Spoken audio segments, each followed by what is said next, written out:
I remember when I grew up, my family, we grew up playing some board games. Our three favorite board games to play, at least with my dad, is we played checkers, we played Chinese checkers, and we played chess. And boy, three very different kinds of games. But what was so interesting was that checkers was really kind of a move-by-move game. You could try to think ahead, but it was such a slow-moving game in terms of the way the pieces moved that you just kind of were always found yourself thinking one step at a time. Whereas in Chinese checkers, if you've ever played that, Chinese checkers, it starts off kind of slow, but eventually as you kind of build your pieces, you start finding patterns to do jumps and multiple jumps, and eventually you can start jumping 6, 7, 8 times to get your piece to where you want it to go. And so that took a little bit more strategy and it added a lot more fun to it.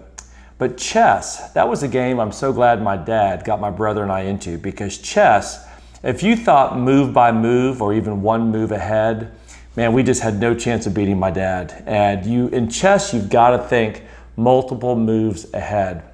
I share all that because great leaders and great strategists, they think like chess. You can't think like checkers. If you think like checkers, or even if you think like Chinese checkers, eventually it's going to catch up to you and somebody is always going to be ahead of you. You've got to be thinking 2, 3, even 4 moves ahead. And so as we're coming to the end of 2020 with all the challenges that it had, as you're looking at 2021, I want you to really try to put your mind in the mindset of a game of chess. And I want you to think about all the pieces on the board that you have and really begin thinking about what moves are you going to be making, not next, but what's that 3rd and 4th and even 5th move that you're going to be making to make sure that you can ensure the greatest possibility of you succeeding in what you're doing. Our brains naturally think like checkers. The reason is because we are naturally impulsive. We're naturally thinking about what do I need to do right now. But we also have a part of the brain that's been developed. It's that kind of frontal cortex part of the brain where the thinking brain is, that gives you the ability to just kind of think very strategically, to think about the future, and to not think step by step. And too many people, I think, make impulsive decisions.